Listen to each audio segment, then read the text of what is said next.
Hola a todos y bienvenidos una semana más a la Parroquia en Casa. Como sabéis, si no lo sabes te lo cuento, estamos en la serie de Marcos. ¿Qué quiere decir esto? Que estamos leyendo el Evangelio de Marcos durante el tiempo que nos lleve y estamos yendo paso a paso descubriendo juntos el camino de Jesús. Antes de leer el pasaje de hoy, me gustaría haceros una confesión. Hay veces que me cuesta muchísimo decir que soy cristiano, pero no por un tema de vergüenza, sino más bien de pereza.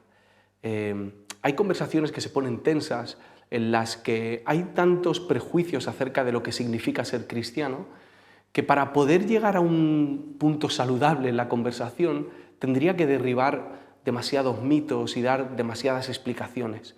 Y decir cosas como, yo no soy como ese otro cristiano que conociste, yo no soy como tus padres te han contado que son los cristianos, yo no soy como tu artista favorito te ha contado que son los cristianos, o yo no soy como ese compañero que tuviste en el colegio cristiano.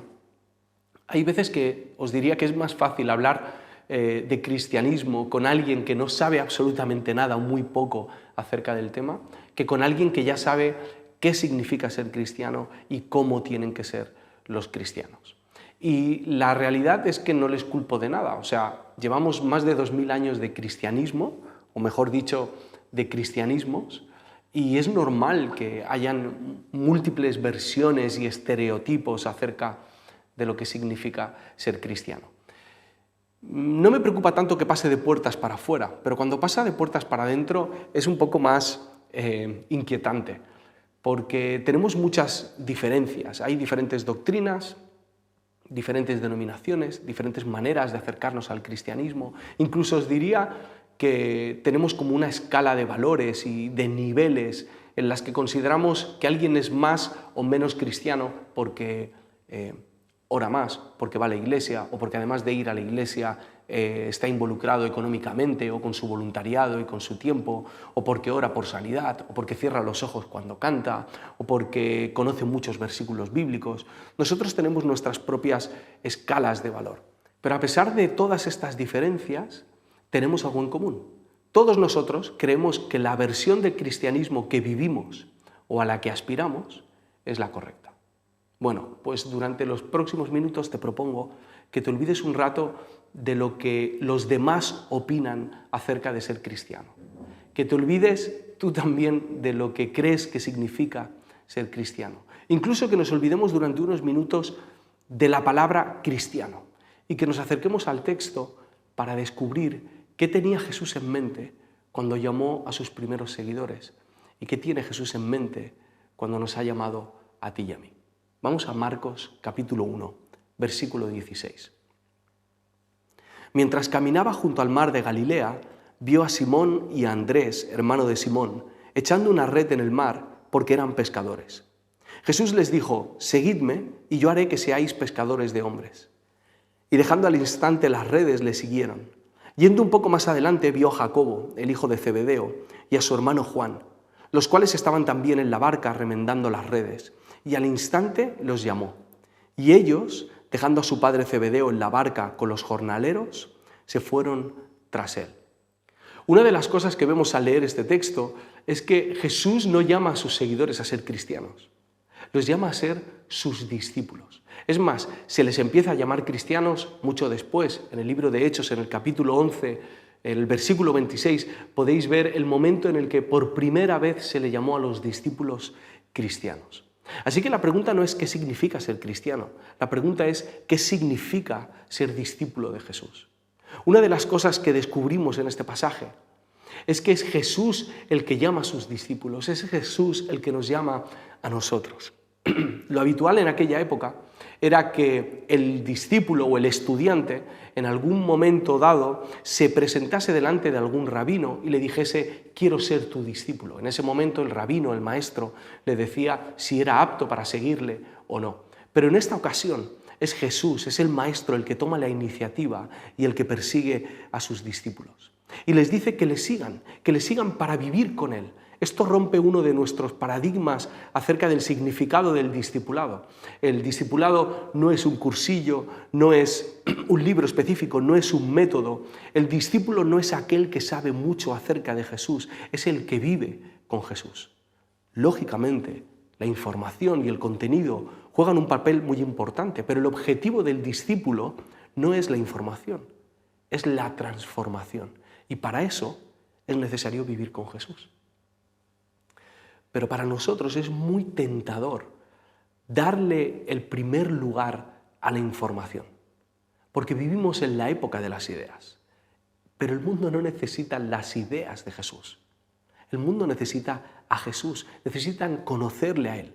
La historia nos cuenta a gritos que cuando hemos intentado desligar a Jesús de sus ideas, hemos hecho atrocidades en el nombre de Jesús. Y no nos viene mal recordar de vez en cuando que no seguimos a Jesús por sus ideales, no seguimos a Jesús porque estamos de acuerdo con Jesús, seguimos a Jesús por quién es Él, seguimos a Jesús porque nos ha llamado, seguimos a Jesús porque nos ha perdonado y nos ha invitado a una vida nueva. Es más, seguir a Jesús incluye no estar de acuerdo con Él muchas veces y ser confrontados en nuestro camino con Él. En la época de la información, de las ideologías, de los mensajes, de los anuncios, de la educación a la carta, lo que necesitamos es permanecer en Él, vivir en Él. Quiero poneros un ejemplo del impacto que tiene la vida por encima de la información y del papel que juega cada cosa en nuestra formación como discípulos. En el año 2001 tuve la oportunidad de hacer un discipulado en Miami. Pasé 6 meses allí. Recuerdo que las 2 primeras semanas estaba muy perdido porque aquel viaje había sido como muy improvisado y un pastor y amigo mío, Avero, me invitó a estar allí. Pero al llegar yo no sabía qué tenía que hacer. Simplemente estaba por ahí en la iglesia dando vueltas, ayudando en lo que podía. Estaba en reuniones, en conversaciones, pero no tenía un objetivo muy claro. A las 2 semanas me dijeron que a partir de ese momento iba a pasar tiempo con Josué, que hasta el día de hoy es uno de mis mentores y de mis... es uno de mis mentores y de mis mejores amigos. Bien, empecé a estar con él. No había un plan definido, simplemente pasaba tiempo con él. Iba a comer con él, hubo una época en la que dormía en su casa, pusimos el parqué del estudio juntos, pintábamos, hacíamos reparaciones en la iglesia, alguna mudanza hicimos, organizábamos eventos, de vez en cuando yo me ocupaba de organizar algún ensayo, de aprender a programar en teclados que no conocía, participaba en la alabanza, pero no era nada específico, simplemente pasaba tiempo con él. En medio de todo esto, yo tenía muy buenas conversaciones con él y aparte algunas formaciones en las que se me enseñaba acerca de la integridad, de rendir cuentas, de la transparencia, de la confesión, de que la adoración era obediencia. Y todas esas cosas iban quedando en mi cabeza y tenían valor y yo estaba de acuerdo con estas ideas. Pero hubo un día que las ideas tomaron un matiz mucho más profundo. Volvíamos de un evento de jóvenes y llegamos a su casa, bueno, al parking de su casa, que no es que Josué sea rico y tuviese un parking en su casa, sino que en aquel momento el garaje era literalmente su casa. Así que estábamos allí y paramos. Paramos porque estábamos escuchando una canción con la que estábamos obsesionados. Esa canción se llama Give Me a Clean Heart, dame un corazón limpio. No sé si os habéis fijado en el acento que me gasto. Bien, pues Richard, no te rías.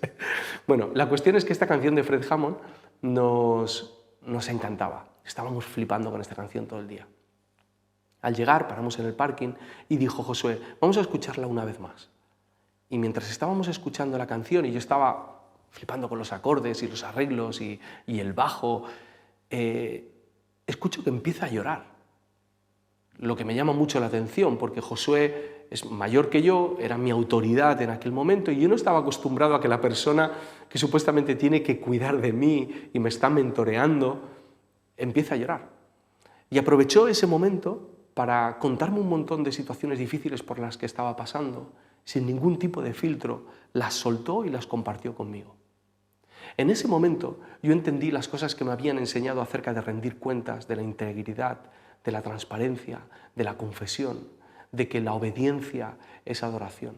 En ese momento te das cuenta del valor y del poder que tiene la vida y del papel que juega el contenido. Sí, es necesario tenerlo, pero en el momento en el que esa información se encarna, empieza a tener un sentido mucho más profundo. Jesús pudo habernos impregnado de su conocimiento con un chasquido. Pudo habernos hecho expertos en un segundo.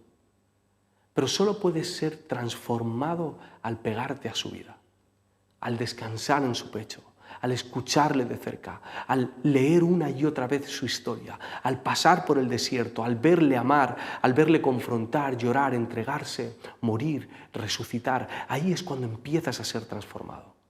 A lo mejor dices, mira, Andrés, yo no puedo ser transformado, yo no puedo cambiar, lo he intentado muchas veces y yo ya no puedo ser otra persona. Bueno, pues tengo dos respuestas. Una es que no y otra es que sí. Empecemos por la de que no. No es cierto, sí que puedes cambiar. Cada mañana, al levantarte, estás en un proceso de transformación para convertirte en quien serás dentro de 5 años y dentro de 10 años. Es decir, que de algún modo tú ya estás siendo discipulado. La pregunta es, ¿por quién? La otra respuesta es que no puedes cambiar. En eso te doy la razón. Al menos no puedes cambiar para transformarte en Jesús por tus propios medios.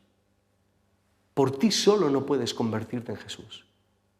Lo que hacemos es rendirnos a Jesús, es seguir a Jesús y Él se encarga de transformarnos. El versículo que hemos leído dice que Jesús les dijo, seguidme y yo haré que seáis pescadores de hombres. Es Él quien nos llama y es Él quien nos transforma. En nuestra tendencia religiosa y en ese afán de ganarnos las cosas, pensamos que tenemos que ser transformados para poder seguir a Jesús. Pero la invitación es a seguirle para poder ser transformados. El versículo dice, seguidme y yo haré que seáis pescadores de hombres. No nos va a transformar en cualquier cosa, nos va a transformar en Él. Nos va a llevar al punto en el que nosotros podamos hacer lo que Él hace. Discípulos.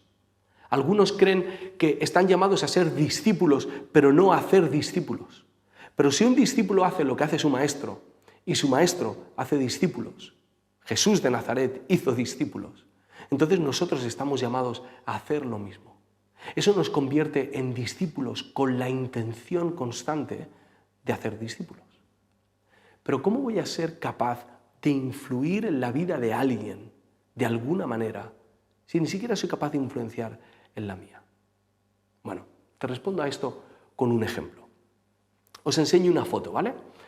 Esta foto es de Doljanchi. Doljanchi es una tradición coreana para celebrar el primer cumpleaños de tu hijo.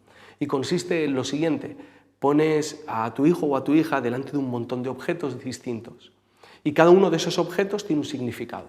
Si hay un plátano, pues eso significa que el niño no va a tener hambre. Si hay un billete, es que el niño va a ser rico. Si hay un pincel, es que va a ser creativo. Así que ponen al niño delante de todos esos objetos y el niño escoge uno. Y dependiendo del que escoja, ellos creen que eso predice de algún modo su futuro. Bien, pues hay una neurocientífica que se llama Tali Sharot que quiso hacer este experimento con su hija de 1 año. Así que la colocó frente a un montón de objetos, algunos de ellos muy brillantes y con muchas luces.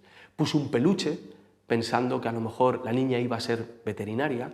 Puso un cerebro con muchos colores y luces, pensando que a lo mejor la niña salía como ella, neurocientífica.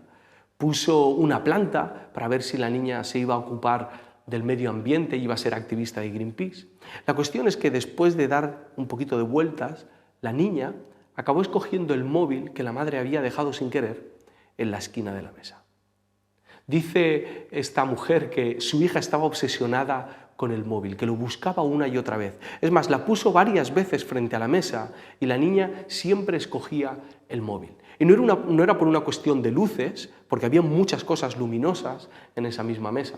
Y tampoco era por una cuestión de practicidad, porque la niña no iba a coger el móvil y revisar Instagram. La niña cogía el móvil y se metía el móvil en la boca, nada más. Intentaba comérselo. Y aunque eso no tuviese ningún sentido, una y otra vez la niña hacía lo mismo. Porque aunque tenía solo unos meses y ella no podía decir ni una palabra, era capaz de deducir que estos dispositivos eran extremadamente valiosos porque había visto el valor que sus padres le daban. Os leo algo que escribió Tali Sharot. La afición de la pequeña Livia por los iPhones nos dice algo importante sobre el funcionamiento de nuestro cerebro. Sugiere que nacemos con una predisposición automática a aprender de quienes nos rodean. La tendencia es instintiva, un reflejo, un impulso del aprendizaje social. Por lo tanto, aprendemos de quienes nos rodean. Somos discípulos. Pero también enseñamos a quienes nos rodean. Somos discipuladores. Si te estás preguntando cómo vas a ser capaz de influir en la vida de alguien para que se convierta en discípulo o discípula de Jesús, quiero que sepas que ya lo haces, o para bien o para mal. ¿Qué estás enseñando a la gente que te rodea acerca de Jesús? En el reino de Dios no sirve la frase esta de haz lo que digo, no lo que hago. No soporto esa frase, porque me parece una manera preocupante de quitarte responsabilidades. Haz lo que digo, no lo que hago. En el reino no es así. En el reino Jesús nos llama a ver su vida y también sus palabras y ver cómo se conectan y la coherencia que hay entre la verdad hablada de Jesús y la verdad vivida de Jesús. No sé qué significa para ti ser cristiano. No sé qué versión del cristianismo has comprado, pero Jesús te ha llamado a ser su discípulo. Jesús te ha llamado a ser aprendiz de Él durante toda tu vida. Jesús te ha llamado a ser transformado por Él. Y Jesús te ha llamado a hacer otros discípulos. Nuestro llamado como aprendices de Jesús es a estar con Él, a ser como Él y a hacer lo que Él hizo. Ahora viene la pregunta incómoda, ¿vale? La pelota está en tu tejado. Y la pregunta es si vas a seguir acomodado a tu versión del cristianismo o si vas a convertirte en un discípulo de Jesús. Marcos se encarga en este relato de que entendamos muy bien cómo reaccionan los discípulos. El versículo 16 dice que dejaron al instante las redes y le siguieron. Y más adelante dice que dejaron a su padre Zebedeo en la barca con los jornaleros y se fueron tras él. La gran diferencia entre el término cristiano y el término discípulo es que el término cristiano lo hemos domesticado, hasta el punto que cada uno escoge hasta dónde quiere llegar. Cada uno escoge cuánto quiere entregar, cuánto quiere arriesgar en su camino con Jesús. Pero el discípulo sabe que tiene que entregarlo absolutamente todo. Dicen que cuando Alejandro Magno llegó a la costa fenicia para la batalla, observó que el ejército que les esperaba les triplicaba en número y que su ejército se vino abajo, se derrumbó, se veían perdiendo esa batalla. Así que Alejandro Magno, cuando bajó todo el ejército, dio órdenes de que quemasen sus naves, de que quemasen sus propios barcos. Y dice que mientras se quemaban esos barcos, reunió a sus hombres y les dijo: observad cómo se queman los barcos. Esa es la única razón por la que debemos vencer, ya que si no ganamos, no podremos volver a nuestros hogares y ninguno de nosotros podrá reunirse con su familia nuevamente, ni podrá abandonar esta tierra que hoy despreciamos. Debemos salir victoriosos en esta batalla, ya que solo hay un camino de vuelta y es por el mar. Caballeros, cuando regresemos a casa, lo haremos de la única forma posible, en los barcos de nuestros enemigos. Desde entonces se utiliza la expresión quemar las naves. Se utiliza para decir que ya no hay vuelta atrás, que has llegado al punto de no retorno, que la única manera de seguir es yendo hacia adelante. Los discípulos de Jesús quemaron las naves. No eran perfectos, no eran expertos, no eran maestros, eran discípulos. No tenían que saberlo todo, no tenían que hacerlo todo, tenían que dejarlo todo. El discípulo de Jesús es aquella persona que sabe que su única opción es Jesús y reordena toda su vida, todas las áreas de su vida, alrededor de la persona de Jesús. Y hoy Jesús nos está invitando a nosotros a hacer lo mismo. Él se encarga de la parte más difícil, que es llamarnos y transformarnos. Pero nosotros tenemos una misión. Si estás escuchando en podcast, ahora mismo tengo en la mano una cerilla. Nosotros tenemos la misión de encender una cerilla y de quemar nuestras naves. ¿Qué nave tienes que quemar? ¿Qué es aquello que te tienta a volver atrás? ¿Qué es aquello en lo que a día de hoy sigues poniendo tu confianza por encima de Jesús?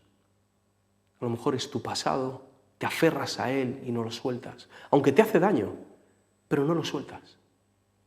A lo mejor es tu pecado, tu confianza en ti mismo, algunas compañías, tus adicciones, tus propias fuerzas, tu rencor, la envidia, la tristeza, tu legalismo, tu esfuerzo por ganarte el amor de Dios.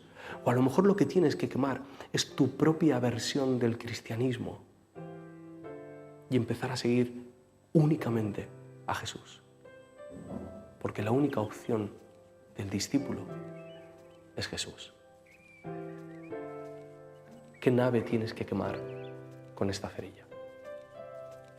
Que Dios os bendiga.